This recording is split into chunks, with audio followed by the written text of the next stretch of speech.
Egaa akkuma waliin beeknu biyya kana keessatti edda jijjiiramni taasifame booda hojiiwwan adda addaa hojjetamaa jiru. Isin immoo nama siyaasa Itoophiyaa keessatti yeroo dheeraaf tajaajilaa turedha. Waan hedduu quba qabdu jenneetuma yaadna.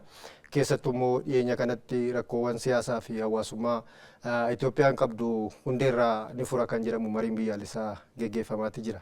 Akkamitti ilaaltani marii kana? Mariin kun baay'ee marii ajaa'ibaatti natti fakkaata akka dhuunfaa akka nama dhuunfaatti akka laalutti.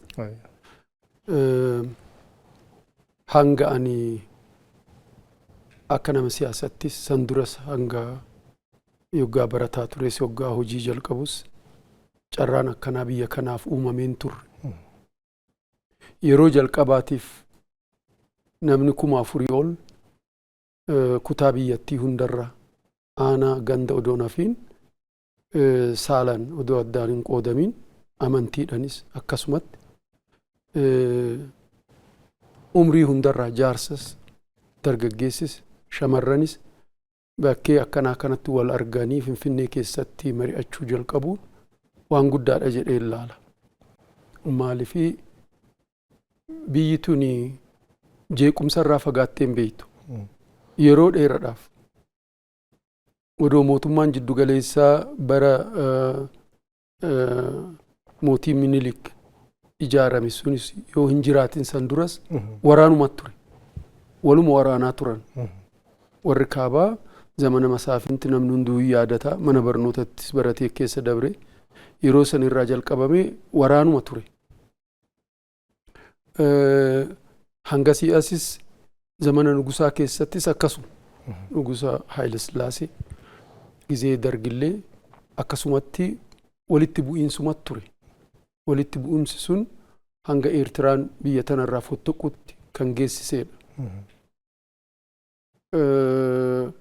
Kanaaf zamana EPRDFs mariin akkanaan turre. Inumaa tasumaayyuu hin yaadamnes hin yaalamnes. Hawaasa kutaa adda addaa walitti qabanii mariisisuun yoo jiraatellee gara mootummaa jiru ummatatti himuu malee ummata irraa fudhachuu ummata irraa dhaga'uu sagaleen ummataa iddoo argate ulfina argate akka mari'atu hin taasifamne. Kanaaf kuni yeroo jalqabaatiif wanni akkanaa ummanni tokkoffaa mootummaan akka isa dhaga'u lammaffaa miidiyaan akka isa dhaga'u sadaffaa ufii akka wal dhaggeeffatan sabni adda addaa amantiin adda addaa afaan adda addaa ka dubbatu akka carraa ta'ee biyyi keenya sabaaf sablammii 83-84 qabu. Kana hundarraa yeroo jalqabaatiif wal dura taa'ee galma tokko keessatti hanga danda'amittis xarapheezaa tokko irratti waliin dubbachuu danda'uun jalqabbimmaan kun guddaadha jedhee yaada. Jalqabbimmaan mataan isaatu bu'aa of dura laallaa garuu jalqabbiin kuni jalqabbii bayeessaa jalqabbii gara tasgabbii gara wal dhaga'uu gara rakkoo kenna ufii kennan furachuudha. Qaama biraa eeguu qaama biyya alaa eeguu NGO eeguu mootummaalee adda addaa isaanuu nu araarsaniif wal nu lolchiisanii rabbitu beeka. San seenaadhaaf dhiifna garuu nu dhimma biyya keenyaa ofii keenyaa murteeffanna jechuun kuni jalqabbii guddaadha, jalqabbii kabajamaadha, jalqabbii eebbifamuu qabudha. Achi keessatti bu'aan nama hundaatu garee hundaatu hin eeggamu sun kompromaayiziin hin jiraata. Namni gabayaa yoo bayu gabayaa waan himatuu fi waan ittiin bitachuu danda'u humna isaa wal mormee maal jedhee kun bitatee kun gurguratee addaan gala. Akkasuma kunis biyya tokko ijaaruudhaaf maatii kana ijaaruudhaaf biyya tana utubuudhaaf bu'urri kun baay'ee bu'ura bareedaadha jedhee tan fudhe. Egaa mariin kun innaa geggeeffamu jalqabarraa qabee adeemsa hedduu keessa darbeera akka argaa jirru kanatti. Adeemsi isaa akkamitti ilaaltanii amma hirmaachisummaa isaa isinumtuu naa kaastaniittu adeemsi inni keessa darbee dhufe immoo waggaa 4 fudhatee namoonni tokko waggaa 4 hin dheerate fa'aa yeroo jedhan argama. Kana irratti adeemsa isaa maaliilee akkamittiin ilaaltan? Waggaa 4 kana garuu yoo ture warri jedhullee dhuguma qaba. Garuu immoo daddaffiidhaan irra uffisanii bira dabrullee gaarii miti. Jalaa jalqabamuun aana irratti jalqabamuun godina irratti naannolee irratti kun hundi mariin kun bilchaatee namoonni mari'atanis bilchinaan ilaalamanii filatamanii namoota dandeettii qofa odoo hin taane waa'ee dhuunfaa isaanii qofa odoo hin taane waa'ee biyyallee waa'ee naannoo isaanillee waan isaanitti dhagahamus mari'atanii mari'achuudhaafis qophaawaa ta'anii warra dhufan qopheessuu fi asitti ol fiduun kun waan guddaadha jedhee ilaala. Erga sun ta'ee booda immoo amma samuunii kan akkuma miidiyaadhaan arginutti garee adda addaa garee xixiqqatti gadi bu'ee namni mari'atee ajandaawwan filataman san irratti mari'atee waan isatti dhagamu waan duraan kennate sanii alallee wanni birallee yoo itti dhagame yaada dhiyeessuu danda'a. Carraan kun kennamuun isaa hirmaachisaadha kan nama jechisiisudha jedhee tan fudhadha. Egaa akkuma dhageenye immoo akkuma isin amma jettanii ajandaan komishiniin marii biyyaalessaa kuni ajandaawwan ijoodha jedhanii 81 filatee sarratti mari'ataa kan jiranii. Ajandaawwan sana sin akka nama siyaasaas taatanii biyya kanatti beektanitti bu'uura rakkoo biyya kanaa hubateera jettanii yaadduu ajandaan sun? Ajandaan sun 80 tokko isaa yoo keessi baname baay'ee guddaa waan ulfaataadha. Koonsarnii yookiin yaaddoo saba adda addaa, yaaddoo amantii adda addaa, yaaddoo hawaasa adda addaa keessatti hammachuu hin danda'a jedhee tan yaada. Maaliif ajandaa 80 san yoo babbaqafamee laalamu wanna gugurdaa qaba of keessaa. Kanaaf hin hammata jedhee tan yaada. Yeroo dheeraadhaaf bu'aa fichisiisuu danda'u jedhee tan yaada. Egaa akkuma isin jalqabayyuu eertan biyya kanatti daandiin hedduu yaalameera. Waraanni yaalameera, fonqolchi yaadamee biyyi kun gara nagaasaa xumuraatti hin deemne. Mariin immoo akkuma sabaattis immoo ilaalle aadaa keenyadha. Mariidhaan furuun kuni.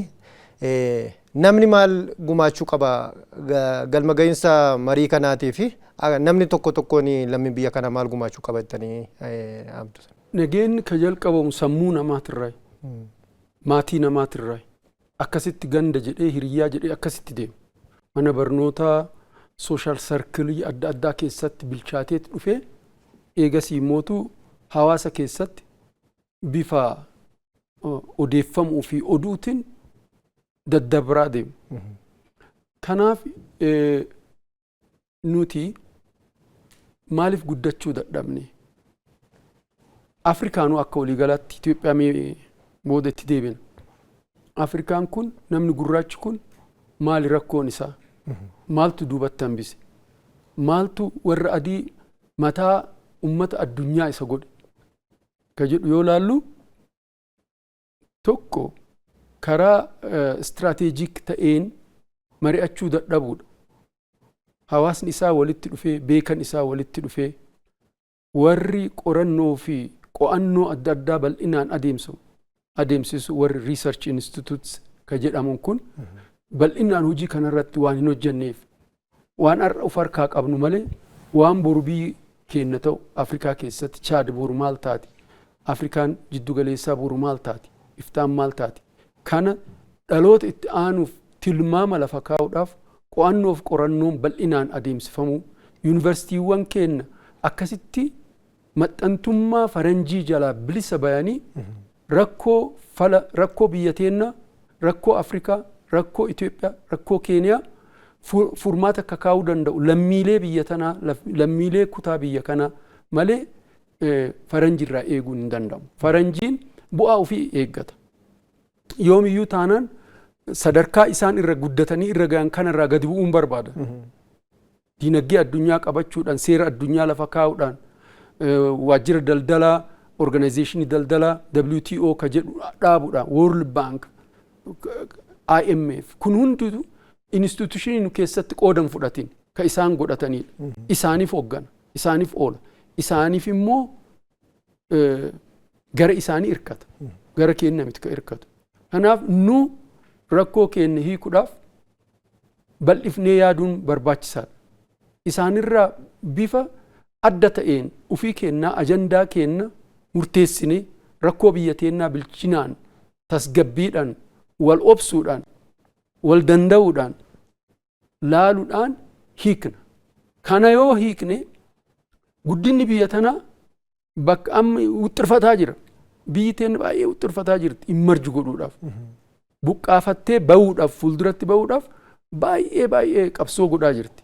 Kana godhuu kan dandeenyu namni hundi ofirratti amanuu qaba, walirratti amanuu qaba.